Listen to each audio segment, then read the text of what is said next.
Hey everybody, welcome to the channel. I'm Jace, the host here at the Rideshare Pro, and I just wanted to take a minute and say thank you to everybody who has subscribed and who have taken the time to comment on the videos and like them and do all that. I'm so appreciative. Thank you so much. I'm shocked at how many of you are watching, and I think it's great that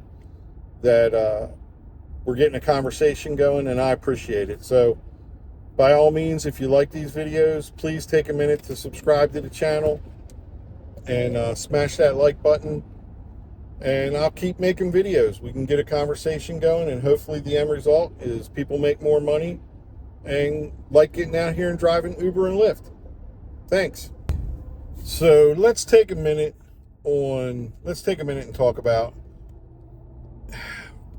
what rides you should be taking as an Uber driver or a Lyft driver to make the most amount of money, to maximize your profits. It seems like everybody has their own opinion about this. It runs the gambit. I've heard people talk about people saying, you should only take the long rides. Take the rides that are over 25 or 30 miles. And then I've heard people saying, oh, you should only take the short rides. Stay within like a certain number of blocks and only do like rides and trips that are only, less than a mile away and you're only going 1.5 or 2 miles. And, I used to really cherry pick the rides, and I got to tell you, I wasn't making any money. I was spending so much time out here, and I'd have days where I made nothing, a big fat zero. And that doesn't do anybody any good. It doesn't do Lyft and Uber any good. It definitely doesn't do me any good. So if you really want to make money and do this job, there's several things that you kind of have to change your mindset. And I know I'm going to get all kinds of comments, people saying, oh, you're a shill, you're working for Uber and Lyft. And no, I'm working for me, and it does me no good whatsoever if I'm out here and I'm not taking any rides. So, with that being said, here's the way I do it. I consistently make between, a very low week for me is $1,000. If I've made $1,000, then in my opinion, I've done something horribly, horribly wrong. An average week for me is, right around 1,300, 1,400.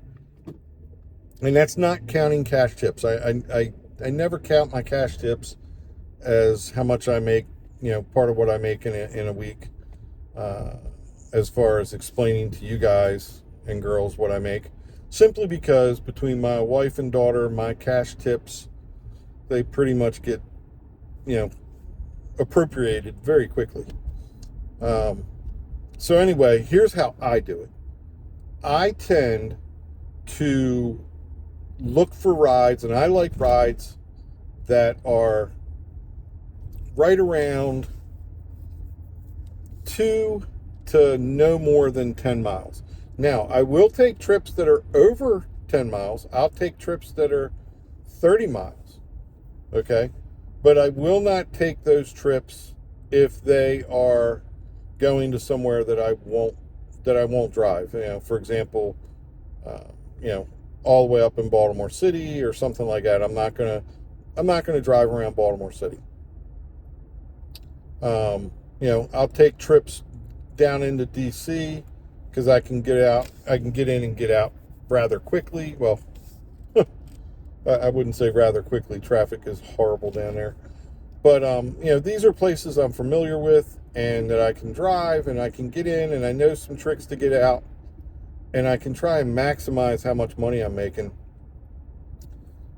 because I'm familiar with the area. So rule of thumb is try to stick with where you're familiar and try to stick with how much you're getting paid per trip based on those miles. And I think you should probably stay below 10, 12 miles at the most.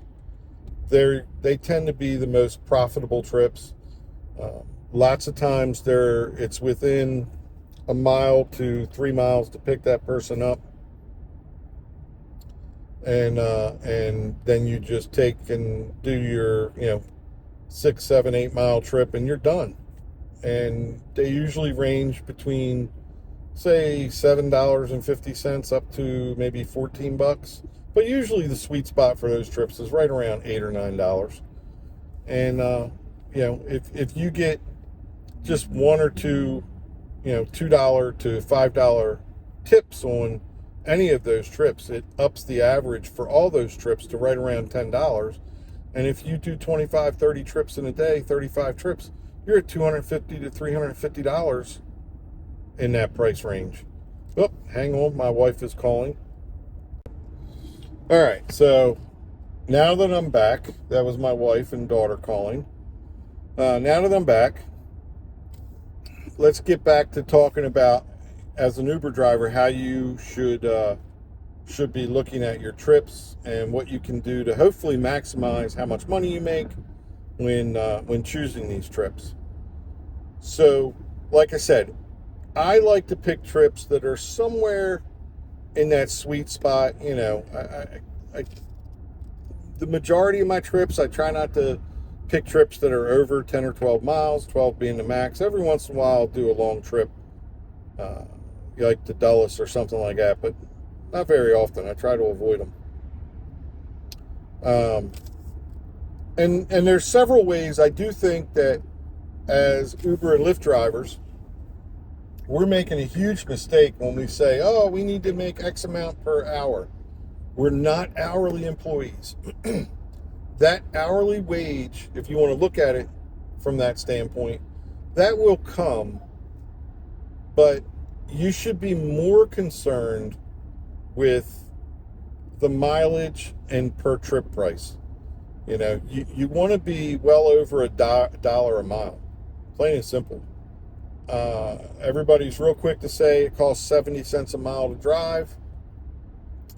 For Uber and Lyft drivers, I think that figure's a little bit off because the value in our vehicles isn't in resale. The value of our vehicles is in what it can generate for you as a driver during the lifetime of that vehicle. And, we're not going to go down that road. It's a whole nother video in itself. But, what I would do is I would definitely try to keep my trips, the mileage low, and keep them in that sweet spot, the like $7 to $14 range. And I think overall, you're going to see a huge increase in the amount of money that you're putting in your pocket. And you're going to see a decrease in the amount of money that you're spending in fuel. And don't be afraid to stay in an area, sit and park. You don't need to drive around aimlessly all day long. It makes no sense whatsoever to drive around aimlessly and spend fuel. You're eating up your tires, you're eating up your brakes, you're eating up your fuel. And at the end of the day, that means you're eating up your profit. And that's nobody's fault but your own. So that being said, try to stick to that sweet spot and let me know how you doing that. And please, by all means, if you could like the video and subscribing really helps me out, and I appreciate it. I'm so grateful for everybody who has already subscribed, and I wish all of you the best of luck. I hope you make a lot of money. Catch you in the next video. Thanks.